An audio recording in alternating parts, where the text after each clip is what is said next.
Class में हम osmotic pressure पर डिस्कस करेंगे। तो ऑस्मोटिक प्रेशर होता है क्या? तो ऑस्मोटिक प्रेशर माने हम ऑलरेडी पहले से ही पढ़ते आए हैं। देखिए पिछला का भी रिवाइज करना है स्टूडेंट, पीछे वाला को रिवाइज में डाल दो। कॉलिगेटिव प्रॉपर्टी पढ़ रहे हैं 4 प्रकार के, बार बार हम रिपीट कर रहे हैं। Elevation of osmotic pressure, elevation in boiling point, depression of freezing point. अब के क्लास में हम डिस्कस करते हैं ऑस्मोटिक प्रेशर पर। 4th नंबर ऑस्मोटिक प्रेशर, जिसको हम प्रासरण दाब बोला जाता है। ऑस्मोटिक प्रेशर प्रासरण दाब। तो यह ऑस्मोटिक प्रेशर से डालने के लिए पहले हमको डिस्कस करना है ऑस्मोसिस। ऑस्मोसिस क्या टर्म है? ऑस्मोसिस शब्द एवे नॉलेज दिया था। देखिए हम ऑस्मोसिस के बारे में थोड़ा बताते हैं, इसके लिए हम अलग से फिर पढ़ाएंगे ऑस्मोसिस, मगर तात्कालिक हम इस पर डिस्कस कर देते हैं जो ऑस्मोसिस है क्या। मान लो एक स्पॉन्ज को पानी में रखेंगे तो पानी की अपनी ओर क्या करेगा? एब्जॉर्ब करेगा। तो एक सूखा कपड़ा को भींगा कपड़ा की ओर में दोनों सटाएंगे तो सॉल्वेंट यानी लिक्विड के बहाव कहां से कहां जाएगा? जिधर भींगा हुआ से सूखा ड्राई की ओर, सूखा की ओर जाएगा। यह लिक्विड के बहाव जो है, स्पॉन्ज को पानी में रखते हैं, वो अपनी ओर क्या करता है? पानी को एब्जॉर्ब करता है। तो वह पानी के फ्लो को, ऐसा प्रोसेस को ऑस्मोसिस कहते हैं। हिंदी में प्रासरण बोला जाता है। तो ऑस्मोसिस, इस पर हम बाद में डिस्कस करेंगे, मगर एक तो बात यह ध्यान रखना चाहिए, उस सबको बार बार रिवाइज में डालो। रिवाइज में डालकर ही फायदा होगा। और जो न्यूमेरिकल शब्द हैं बनाइए, फिर उसके बाद कंपटीशन फाइल हम खोलेंगे। आज अभी तात्कालिक हम लोग थ्योरी पर चल रहे हैं। थ्योरी बेस चलते चलते उसके बाद हम न्यूमेरिकल के ओर खोलेंगे। अब इसमें सबसे ऑस्मोसिस आप कहें जो स्पॉन्टेनियस होता है, लिक्विड के flow higher concentration to lower concentration होगा, उसको भी कहते हैं। तो ऑस्मोसिस में only solvent molecules from higher concentration of solute molecules to the lower concentration of molecules osmosis कहते हैं। तो ऑस्मोसिस होता है spontaneous movement of the solvent molecules either from pure solvent into solution, pure solvent से solution की ओर जाए, या और from dilute solution to the concentration of solution through semi permeable membrane. Semi permeable membrane छन्ना पत्र जो माने सॉल्वेंट को जाने देगा और सॉल्यूट को रोक के रखेगा, उसको सेमी परमेबल मेम्ब्रेन कहते हैं। छन्ना पत्र, मान लो अब हम लोग चाय पत्ती बनाते हैं, चाय रहता है, पानी रहता है, पत्ती रहता है, फिल्टर करते हैं तो सॉल्वेंट चाय को जाने देता है, पत्ती को रोक देता है, सॉल्यूट को रोक देता है, उसको बोला जाता है सेमी परमेबल, जिसको अब छन्ना पत्र फिल्टर कहते हैं। तो यानी सॉल्यूशन थ्रू सेमी प्रोसेस को कहा जाता है ऑस्मोसिस। खैर वो तो थोड़ा हम डिस्कस हम अपने खुद कर रहे हैं, जो ऑस्मोसिस बाद में पढ़ाएंगे ही। ऑस्मोसिस पर अलग से चलेगा, इसमें आइसोटोनिक होता है पढ़ाएंगे, हाइपरटोनिक पढ़ाएंगे, सेल श्रिंकेज, सेल सिंक। हम अभी जो डिस्कस कर रहे हैं सो प्रोसेस पर हमको काम है ऑस्मोटिक प्रेशर पर। ऑस्मोटिक प्रेशर पर हम लोग डिस्कस करते हैं, प्रेशर पर ही डिस्कस करना है। हम तो ऑस्मोसिस आपको कहे, जो ऑस्मोसिस में प्रोसेस में जो प्रेशर अराइज होता है उस प्रेशर को कहते हैं ऑस्मोटिक प्रेशर। तो प्रेशर ऑस्मोसिस, आप स्पॉन्ज को रखे पानी में, अपने और पानी को खींचने में उसको तो प्रेशर तो लगेगा, उसी प्रेशर को प्रोसेस तो ऑस्मोसिस, उसी प्रेशर को कहा जाता है ऑस्मोटिक प्रेशर। तो ऑस्मोसिस में जो प्रेशर अराइज होगा उस प्रेशर को the pressure which is arise in process of osmosis which is known as osmotic pressure, यानी एक्सेस हाइड्रोस्टैटिक प्रेशर, हाइड्रोस्टैटिक जो खींचता है प्रेशर को, तो दैट डेवलप और उत्पन्न होता है due to osmosis at particular temperature. एक पार्टिकुलर टेम्परेचर पर जो प्रेशर ऑस्मोसिस में जो प्रेशर अराइज होगा, that pressure is called osmotic pressure. ये experimental determination of osmotic pressure को मालूम करने के लिए बहुत मेथड सब है। हमको और सब कुछ नहीं मेथड्स में, वॉन टॉप मेथड को हम लोग गे-लुसाक वॉन टॉप इक्वेशन यूज करेंगे में ऑस्मोटिक प्रेशर एक्सपेरिमेंटल मालूम करने। मगर हम आपको इसलिए लिख देते हैं, कोई कंपटीशन सब में ऑब्जेक्टिव में पूछा हुआ रहता है, पूछता रहता है जो ऑस्मोटिक प्रेशर मेजर्ड किसके, हम गे-लुसाक नंबर 1 में इसी पर हम लोग एक्सपेरिमेंट करेंगे, गे-लुसाक वॉन टॉप लॉ। गे-लुसाक वॉन टॉप लॉ मेजर तो बहुत 4-5 मेथड से किया जाता है, केवल हमको गे-लुसाक वॉन टॉप। तो इसमें क्या होता है, osmotic pressure directly proportional to the concentration and temperature. Concentration और टेम्परेचर को डायरेक्टली प्रोपोर्शनल होता है, उसी को बोला जाता है कौन सी, गे-लुसाक लॉ। तो this law states osmotic pressure of a dilute solution is directly proportional to concentration and temperature. Osmotic pressure pi directly proportional to concentration, pi equal to directly proportional to pi को हम लोग osmotic pressure से लिखते हैं। Temperature तो both इस equation को equation 1 और 2 को कंबाइन किए बोथ, तो पाई डायरेक्टली प्रोपोर्शनल, ए का 2 को सी और टी, पाई डायरेक्टली प्रोपोर्शनल कंसंट्रेशन का भी और टेम्परेचर। इस प्रोपोर्शनलिटी को कांस्टेंट को तोड़ने के लिए एक कांस्टेंट से मल्टीप्लाई कर देते हैं, तो कांस्टेंट से मल्टीप्लाई कर दिए तो यह pi equal to R C T. तो आर हो गया constant, constant of a solution constant, इसको गैस कांस्टेंट भी बोला जाता है। वही गैस कांस्टेंट सॉल्यूशन कांस्टेंट हुआ, यहाँ पर सॉल्यूशन कांस्टेंट वही गैस जो कांस्टेंट होता है वही सॉल्यूशन कांस्टेंट होता है। तो यानी गैस इसका वैल्यू होता है R equal to 0.82 litre atmosphere per mole होता है।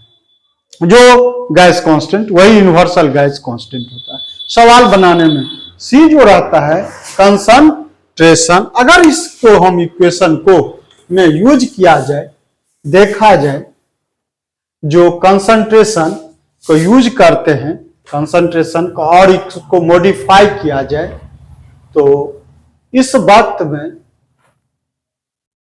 हम यूज करते हैं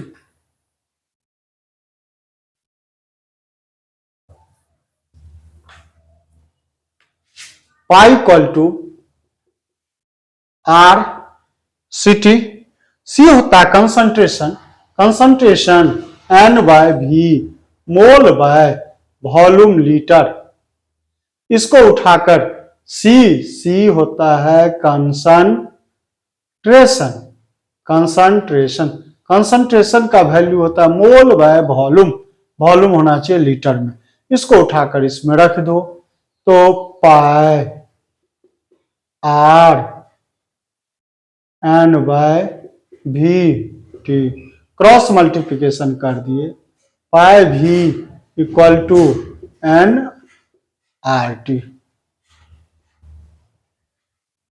इसको हम कहते हैं van't Hoff equation. This equation is known as van't Hoff equation. अब इसमें n number of moles,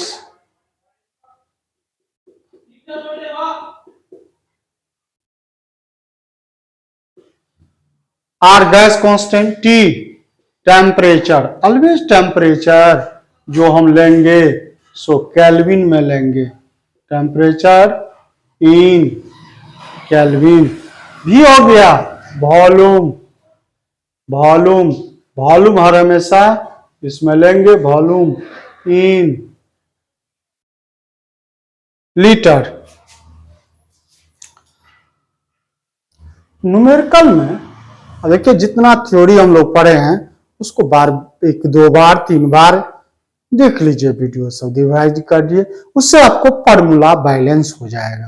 formula जब बैलेंस हो जाएगा, बात समझेंगे तो हम फिर पुनः देखिए pi v equal to nRT आप लोग देखे हैं, pi equal to osmotic pressure.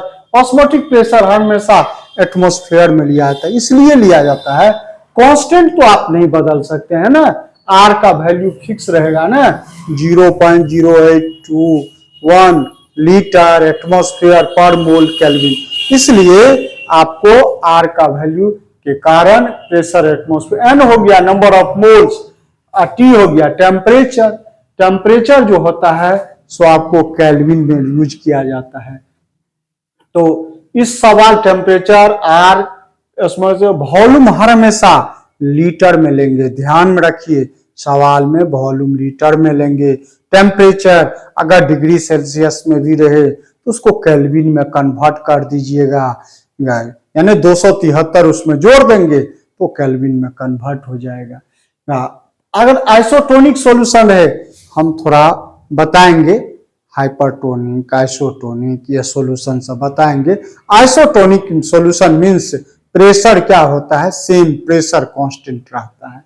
तो आइसोटोनिक सॉल्यूशन के लिए pressure same PO, pressure pi 1 पाई 2 प्रेशर को, तो प्रेशर देखते हैं या पाई v इक्वल टू क्या होता है nRT पाई सेम। अभी इसमें मोल को वॉल्यूम को जो सेम रहता है इसको n1 v1 equal to RT, pi equal to osmotic pi equal to RCT, C हो गया concentration mole by volume, constant temperature पर n1 v1 R T1 n2 v2 RT2।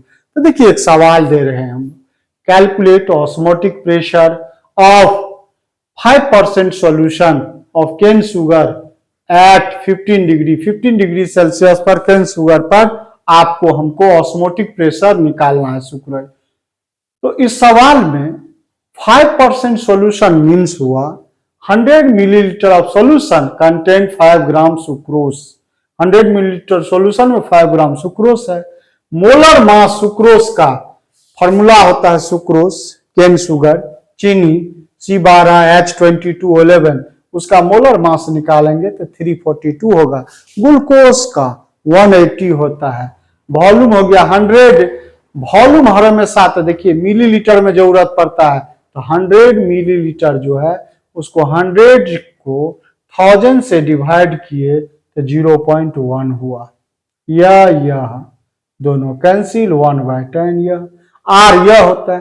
T इसमें टेम्परेचर जो है 15 डिग्री सेल्सियस, टेम्परेचर हर हमेशा हमको कहते हैं हम आपको केल्विन में करने के लिए, इसलिए उसमें टेम्परेचर 15 + 273 केल्विन में करने के लिए जोड़ दिया 288 हो गया। अब ऑस्मोटिक प्रेशर निकालने के लिए कहता है, तो ऑस्मोटिक प्रेशर इक्वल टू आप समझते हैं जो पाई v इक्वल टू होता है कौन चीज nRT, तो पाई पर बैठा दिए, पाई कहता है निकालने के लिए वॉल्यूम, वॉल्यूम होता है लीटर में तो हम लोग लीटर निकाले हैं 0.1।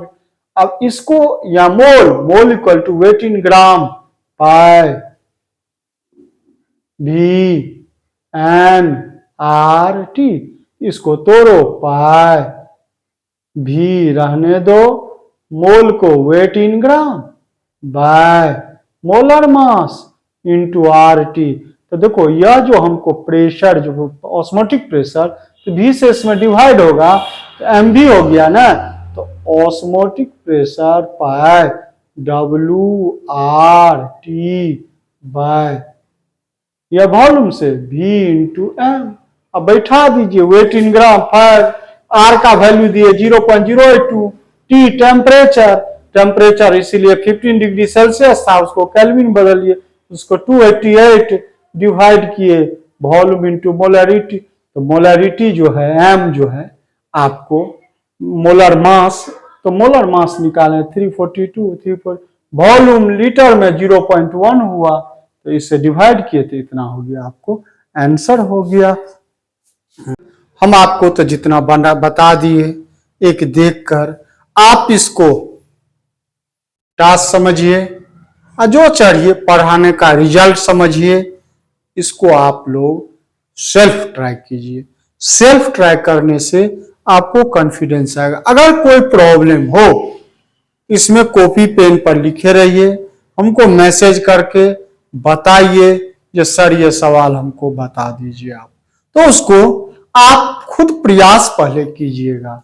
हाउ मच एक दे दिए, हाउ मच ग्लूकोज, कितना ग्लूकोज का वेट निकालना है, C6H12O6 must be dissolved per liter of the solution that yields osmotic pressure of 2.7 atmosphere at 298 के। देखिए मोल वेट कहता है ग्लूकोज के निकालने के लिए आपको, ठीक है। अब ग्लूकोज के मोलर मास यूज करेंगे 180, और डिजॉल्व इन पर लीटर वॉल्यूम भी यूज करेंगे 1 लीटर।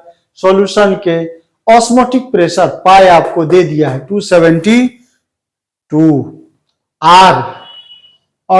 इसमें टेम्परेचर केल्विने में दिया हुआ है T298, तो हम लोग फॉर्मूला यूज करेंगे V इक्वल टू nRT। पाई आपको ऑस्मोटिक प्रेशर दिया हुआ है, यहां बैठा देंगे, वॉल्यूम के बदला 1 डालेंगे, वेट इन ग्राम, W आपको निकालना है, मोलर मास यूज करेंगे आपको, मोलर मास ग्लूकोज का 180। और सब हम बता ही देंगे, तो आप क्यों ट्राई क्यों नहीं कीजिएगा, तब ना पढ़ने का वही नहीं रहे। देखिए 3.0 gram non volatile of solute dissolve in 1 litre, इसमें वेट दिया हुआ है 1 लीटर में 100 at osmotic pressure 2 atmosphere, pi osmotic pressure दिया हुआ है, एट टेम्परेचर कितना पर 300 केल्विन पर। कैलकुलेट उसका कहता है मोलर मोलिकुलर मास निकालने के लिए आर का। देखिए यह सब बनाने से जेई, नीट, इधर इंटर सब में, CBSE, बिहार बोर्ड सब में आपको क्वेश्चन सोल्व होगा। तो वह स्टूडेंट करिएगा।